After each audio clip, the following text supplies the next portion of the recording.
What's up? Welcome to Tales Tomorrow. I am Morrow, your storyteller for today, and with me I have some RPG horror stories to cover, including continuation of Iris that continues to break parties' trust and ruin their experience in D&D and make the players suffer.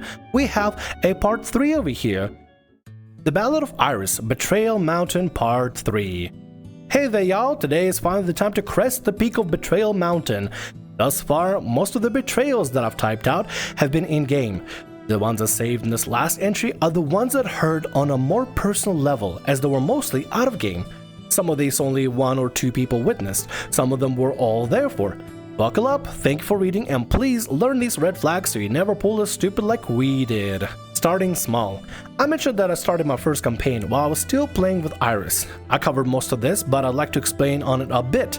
I feel like the context helps explain why I stayed with Iris for so long. My first game didn't actually start out as a full game, but rather as a one-shot that I based off a setting I made a long time ago, just to test the waters for being a DM. I was rather afraid I'd misuse the power people trust DMs with, as up to this point I thought Iris was the only good DM I've ever had. Everyone was really encouraging though, with a one-shot taking place in a woodland library as the party tried to find a missing noble. The setup was pretty simple, but to rush through it, there were a series of breadcrumbs and NPCs that all pointed to a specific item in a library as being dangerous, and one of the players was trying to subtly guide the rest of the players into messing with the item despite the clear danger. Iris decided not to participate, stating that they had control issues with not being in complete control of the world they play in. The people who actually played in one-shot actually seemed to love the outcome of their session, even though they all messed with the item, which actually almost led to a character dying. Well duh, of course Iris is not gonna play. If they can't have the control of the entire situation, how can they shove their own terribly wonderful ideas into the story and be able to control the situation and retcon and pull the gotchas anytime they can? Iris is just flat out a control freak. They want to be able to be in control so they can be the one calling the shots and be the one to lead people around and do whatever the hell they want to do, because clearly Iris is the most important person in the story. Sorry, it's just reading through all these Iris stories just really gets me revved up and mad, dude. I get mad at Iris. Anyway, let's get back to the story before I get completely mad. I was a bit worried that it wasn't that great until one of the first things out of the player's mouth was, "When is the next session?" Made me really happy that people liked it so much that I hadn't messed up. Instead of being happy for me, however, when I told Iris how it went and that I'd be prepping for a continuation of the story, Iris told me that what I've done letting one player have extra knowledge and be built-in traitor was really screwed up, and that they have been pissed if they've been one of my players. I pointed out that it was just a one-shot, and everyone seemed to like how it ended, and Iris kind of dropped it, but every now and then would bring up how they hated that I'd done such a thing in any game. The character who betrayed the party was pretty much there to add a wildcard element and to help point the players towards choices they could make in-game, and never forced anyone to do anything. In fact, that character is now an NPC in a setting that the players seem to really get a kick out of. Memorable, you know? Iris, you have no place to talk. You literally convinced Psychic to literally attack council members and try to egg them onto an action, only to pull a gotcha, made the council members invincible, bring out more NPCs to attack and ambush the player, and then close them off from being able to travel through without any sort of escape, only to pull a gotcha on them and tell them, well, you could have used Mystery Step to get past the door with a certain DC, only after the character's fucking dead. Iris, you have no place to talk about pulling some sort of like a trick on a party. Anyway, I'll go to make a second session and Iris asks if they can join. At the time, I really looked up to Iris as a DM because I was under the impression that they knew what they were doing. The horror stories hadn't really sunk in yet, as silly as that might seem. So of course I said yes. Please make a serious character. Iris came back with a character that technically fit all their requirements. Level 6, simple backstory, reasons to be in a library, but he was also basically the uber nerd with a stereotypical lisp. In the mini I did to bring Iris up to speed and give them a feel for the setting and a chance to give me advice. They had their bard harass the attendant assigned to them within the library. Not any creepy way to be clear, but more like making her life miserable. I probably should have stopped Iris then, but when I pointed out that I asked them to make a serious character, they just said, he is a serious character, don't worry, he'll be fine in the session. And I accepted that. Once again, not my brightest moment, but I looked up to Iris when it comes to D&D. OP is being way too sweet for their own good, because they're letting Iris, a terrible DM, get away with horrible things. And I think that's kind of the reason why the party was a little bit too slow with removing Iris from the life, is because you ever heard about the thing with the frog and boiling water? If a frog sits in water and you crank up the heat in like an oven or something, the frog will realize the water is getting hot and it will jump out. But if the frog sits in like a container of water and you crank the heat slowly, the frog realizes the heat is on, but is able to tolerate it all the way until the frog literally gets cooked alive. And that's sort of similar to what's going on here, I feel, where the players are tolerant of Iris's behavior for a little bit, right? They admire Iris, they like Iris as a person, and they kind of deal with some of their negative behavior. But I feel like the annoyances may be built up very slowly, incrementally, without the players being able to fully realize that, like, oh wait, this is much worse than it was a week ago or a month ago, because their tolerance to Iris's bullshit built up. Session 2, what was now a 3-shot, rolls around and Iris' character joins the party. Within a couple of minutes of joining the party to help them solve their mysteries and go talk to the librarian, Iris had the character, who I'm gonna call Bob, assess that simply knowing things without asking me several times, and tried to prompt several roles in the middle of someone else's talking before Bob kinda just started annoying Rogue's character. Iris had a crush on Rogue out of character, but had never had the chance to poke at them with an actual PC. It wasn't the worst thing ever, but it was pretty awkward. Between the lists, Bob insisting on following Rogue around, interruptions, and constant assertions to knowledge, the mood strained pretty fast. Iris tried to interrupt Barbarian during an important moment to talk to Rogue several times, and I told Iris, "Hold on a moment, Iris. Barbarian is saying something important. We'll get to you just a second." Iris responded to what I thought was a gentle correction by muting and then leaving the call. A few moments later, I got a message from Iris saying that they were sorry. It was their first time trying to be a PC in like 10 years, and they were embarrassed. This apology made sense to me. We'll get a little too excited sometimes. So moved on, and the rest of their session was pretty great according to my players. I was gonna put something self-disparaging here, but they got onto me, lol. Ranger thinks Iris might have actually been rage quitting in that moment, but as neither of us can read their minds in the past, I chose to be charitable. Ranger had been playing with Iris longer and had no such sympathy. I'm not blaming OP, and I'm not blaming the group for hanging on with Iris for so long, because clearly Iris knows a way to kind of ease themselves back in. Rage quit, come back and give the most fakest apology possible. "I'm so sorry, it's been 10 years since I played," and stuff. When it's that Iris was fuming and raging, "How dare you interrupt my most important character's speech when I was trying to flirt up with Rogue all of a sudden. I quit this party," and then come back later and be like, "Oh please, can I please return back? It was 10 years and such before I played, I'm sorry."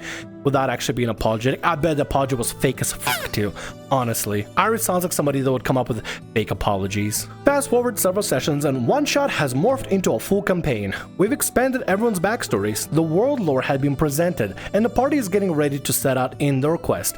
Iris messages me and asks me if they can give it another go as a player. I'm of course excited and say sure, but this time we'll build the characters together and tie him into the world so that Iris doesn't feel like they have to fall back on a stereotyped nerd character. We make a paladin, do what I think was actually a pretty great roleplay exploring Paladin's story, and Paladin even has an introduction mini where he meets half the party. Honestly, it was all shaping up to be pretty good. Iris had made a solid character with a solid story and even a small bit of tension with Rogue from the start. The night of the Paladin's intro comes, and about 30 minutes before session, Iris messages me to tell me they're dropping. They couldn't handle the stress of not being in control of the world they were playing in. Rogue thinks it might also have been something to do with the extremely light built-in tension with her character, but we can't say for sure. So I quickly rework some stuff and the party ends up with the mostly silent barbarian to journey with them. Side note, I don't know why, but they added this barbarian way too much. We thought we wouldn't hear anything from Iris that night, but then about an hour into the session they joined the call, and then they hung up, and then they joined again. This repeated quite a few times. Guessing they were checking if we're having fun without them, but I'm not sure. What definitely was happening was that they started making random sounds when they joined the call before immediately hanging up again. Honestly, this interaction was probably when I started to view Iris as a middle schooler despite being in their mid-20s. Between the hopping in and out and Iris sending tons of random memes to the group chat through the entirety of the session, the other players were starting to get super irritated. Iris even started responding to every single post any player made in the channels we track loot, party inventory, and lore tidbits with, "Oh, this is gonna be the BBEG." I think Iris is literally having a mental breakdown. without any players interested in anything they're doing and enjoying a D&D session. And now Iris is just joining calls to make noises, to be a nuisance, to get people's attention, posting memes unnecessarily just to get attention. Iris is like a kid. Iris is like a kid that if they don't get the way they want, they're gonna act out or meh and throw a tantrum, throw a fit and get angry and things aren't going my way, so I'm gonna just be a little nuisance. I'm gonna be a dickhead about it. Only because other people are having fun without Iris. Eventually we get through this session and the players are having fun, but are clearly irritated at Iris's behavior. Iris spammed up, "Y'all done yet?" And when I responded that we were, they hopped in the call. I would like to emphasize again that I really looked up to this person as a DM and was excited and hopeful to get the approval during the table talk. Instead of wanting to talk about the session that's just happened though, Iris launched into essentially a lecture about their own games. They only wanted to talk about what they were going to do in their session, repeatedly told people to vote right now on the new post that they had made, and essentially allowed no room for anyone to talk about this session. I was a lot less confident at the time and was used to being kind of walked over, but I found out later that most of the other players were absolutely pissed about this. When I talked to Iris later about maybe giving people time to breathe and do a table talk in my games too, they told me that if I wanted that kind of privacy, I'd have to make a new server for my campaign. So that's what we did, with Iris making me promise we wouldn't talk about them in the new server. Ranger wanted me to mention that even after making this new server, Iris would tag people in the D&D server and post memes through most of the sessions when campaign was running. Some people decided to mute that server because of this. It was around this time that Iris began searching for a new person to roleplay with on session nights so they wouldn't feel left out. This will come back later. Oh boy, another victim for Iris's horrible behavior. On a little tangent here, Iris had a tendency to add new players, kick players, add new campaigns, delete campaigns, make new servers, then delete those servers. When I type it out like that, it sounds awful, but we were having enough fun with each other that it seemed justifiable. When Iris recruited me to their campaign, they recruited another player at the same time. That player didn't make it to the first session, and I was under the impression they dropped out, but I later found out Iris had kicked them in a week leading up to the first session because he wasn't active enough. It gave me a bad feeling. I didn't recognize this as a red flag at the time, but I probably should have.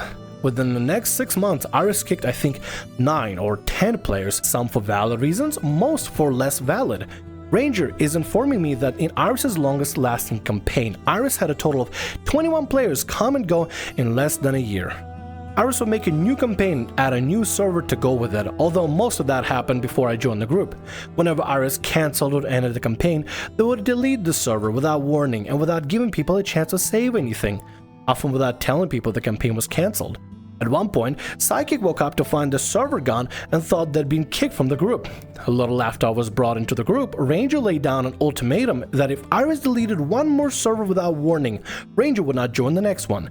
This saved us from the server hopping, thankfully, and they never deleted another one while I was with them. Iris, you do realize you could just make like a new set of channels, like a new text channel, new picture channel, and voice channel, and like a different category for whatever campaigns are running? I'm in the Discord with a couple of friends, right? And while I'm running my Final Fantasy D&D campaign, my buddy is starting up Dungeons to Destiny, basically Destiny 2 D&D. You ever heard of the game Destiny or Destiny 2? Basically that, but in D&D format, because it's a lot easier to have it on the one server instead of all these other 100 servers every single time for every game and then have to delete every single time. Why does Iris create this logistical nightmare for everybody? Dude, I would have fucking rage quit immediately. This is the worst. This is like a shit sandwich where it just keeps stacking up more and more and more as Iris introduces another terrible behavior or terrible action or terrible habit they do.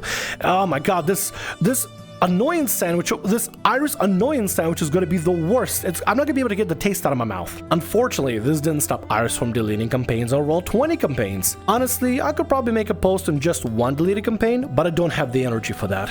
To break it down, in 6 months, Iris canceled 12 campaigns. Although, to be fair, only about 6 of those got off the ground. The main campaign I joined for didn't get cancelled until right before I left the group, so it seemed more stable than it was. While I'm talking about canceling campaigns, I should probably come clean here and admit that I completely failed repeating to learn the lesson of don't help Iris world build, as I helped Iris make entire cultures and settings, maps and scenarios for each of these. In fact, if I'm being blunt, I probably did most of that work and I was stupid for not stopping. Lesson learned. I feel you. When you want to have something go off the ground and you helping it so much because you want to see it happen, just because you want to see it come together, become reality, and then have all the work go to waste because it gets canceled because the person that's putting it together is a selfish prick that doesn't respect or appreciate anyone's time invested. A lot of projects that come together will probably get canceled, but to just completely disregard someone's efforts and cancel outright entirely after so much time invested, helping build lore, helping put stuff together, come up with ideas. At one point, Iris and I made a test campaign with a bunch of test characters. We both put a lot of work into making these test characters, and I was really proud of one in particular. It was purely mechanical stuff, nothing to be emotionally invested in, but Iris told me one day that they wanted to delete the campaign. I messaged them back, okay, just hold on until I can save the sheets later today. Iris said okay, and then when I got home, the campaign and all the sheets were deleted. Iris blamed me for this with, I have to delete things, you should have saved them earlier. Iris, you said okay. When you say okay, you wait for the person to save the damn sheets, you fucking asshole, you actual prick. Go fuck yourself, Iris, go fuck yourself. You can't do the one thing where players just ask you, hey, just wait for a little bit, I just want to save them. You go, okay, delete everything. Iris is giving me a headache. Iris literally is giving me a headache right now. Oh my god. Let's finish the story before my head completely explodes. I don't have any more to add to that. I was just kind of flabbergasted. Iris would even send a message to give us information and then immediately delete it. And I'd asked them to stop because clearly not everyone is online 24/7 and they were missing things. Some of us had a discussion later, and with everything Iris showed us, it seemed the main reason they were obsessed with deleting things was a combination of housekeeping and not wanting to leave any records. Iris would get pissed if other people deleted or edited the things they posted. We didn't see that red flag, and we really should have. I don't have a single positive thing to say about what I'm about to type out, so we're going to keep this one short and bitter. Iris kept people's initial messages inquiring about joining the group in response to their IFG posts. For one of our players, Iris bullied the player a bit by apparently telling them repeatedly it was the weirdest message they've ever gotten. The player read it to me once, and while I don't remember the exact details, it seemed pretty normal. Iris also kept Psychic's first message and showed it to many other players as what not to do in a D&D application while mentioning Psychic by name. I know this because Iris told me themselves. You don't put other players on blast, especially if they're part of your campaign, to make an example out of them. What the hell, Iris? Imagine if you weren't campaigning and somebody was like, hey, look at this idiot. Look what Iris did. Look how stupid that is. See, Iris? Look how stupid Iris is being with whatever they're doing. And honestly, at this point, you can have a big rap sheet for Iris. But even that, I digress. Even if Iris was in any of my games or anybody else's games, I think the respectful thing to do is, even if the application process or the application submission was a little bit rough around the edges, you don't just lambast the player for it, especially if they're in your game. If they're in your game, that means they passed the application process or something was corrected, and now they're in it. You don't use them as an example and like make fun of them to get the other players a example post of like what not to do. If you want to tell people the do's and don'ts and stuff, don't use another player's submission outright lambasting them and insulting them as an example, Iris. That's a dick move. Early on, I mentioned that because Iris was feeling left out during my campaign as they had nobody to talk to outside the group, they decided to find someone new to roleplay with on my campaign nights. I don't have a good way to put this, so here we go. We had early on asked Iris not to add anyone into the group who was not an adult. Apparently, we were not specific enough because they added in a player who just turned 17 and did not tell us until after they started playing. Oh, don't tell me Iris is going to do something weird with a minor. It was incredibly uncomfortable and we told Iris not to do it again. They asked us for a specific age and we said they need to already be over 18. I didn't think we needed to say it even higher. A few weeks later, Iris told us that they had found a new person to roleplay with on game night and that they were hoping to bring her into the group at some point. Iris said it would be a few months before they could officially join. I, with the other backing, had asked Iris not to add any new players without us getting to meet them first, as to this point players were added at random, and so Iris wanted us to meet this girl in a private call so we could get to know her before Iris added her to the group. It was during this call that one of us asked how old the girl was because she sounded young. 17. I'll be 18 in a month and a half. Iris jumped in with, I'll just roleplay with her in private until she's old enough. No, Iris, you're not gonna roleplay with anybody until they're old enough. Fuck no. Stay the fuck away from minors, you fucking lunatic. Their games have things like, what, struggle snuggle, a lot of sexual activity, a lot of sexual themes. If that's their basis for the game they're gonna be running, they definitely should not be bringing in any minors. Definitely should not be doing that. What the hell, Iris? I feel bad for the kid for the conversation that happened next, as we made it clear to Iris that no uncertain terms this was not acceptable. I don't think I need to explain why this is creepy as frick, which is good because I don't think I have the words for it. If you read any of the previous stories or watched them down in the description below, Iris has a tendency to get really uncomfortably rapey as like different NPCs, and a lot of really weird sexual things can happen in games that are even make me feel uncomfortable. And I love everything horny, but Iris makes me scream and icky. Iris should not be bringing in any minors to any of their games or doing any sort of role play. Definitely don't do any role play with Iris. Definitely not. Iris just seems very sleazy, and they'll probably want to do some weird minor ERP nonsense. We apologized to the girl and started a new call without her, and went through with Iris that this creepy behavior wasn't it. Iris asked us if 18 isn't old enough, how old the players have to be to join us, because they get along with people younger than them, and they blamed their autism for the misunderstanding. Long story short, we made Iris promise to make all recruiting posts 20 and older only from now on, and to not roleplay with teenagers in private. Yeah, definitely don't let Iris roleplay with teenagers in private. And now we reached the peak of Betrayal Mountain, and I'm not gonna lie, this one is personal. Remember how I said that Iris liked kicking people from campaigns? Some of those was super valid, but one person that wanted to kick was because they had missed a couple of sessions to try and take care of their mental health. Iris confided in me in a private call they had been wanting to kick Ranger, who'd been in grouping the longest, from the group for a while because of those sessions she missed. Ranger was beloved by everyone else in the group, and I tried to explain to Iris that kicking her was unnecessary and offered alternatives. I suggested talking to Ranger or maybe asking her to make a hiatus until she felt better. We could even have her character go on a secret mission or something. At the very least, Iris shouldn't just kick Ranger without talking to her. I must have spent a good hour or two talking to Iris before they gave in and agreed not to kick Ranger. A few months later, Ranger is still with the group and not missing sessions anymore.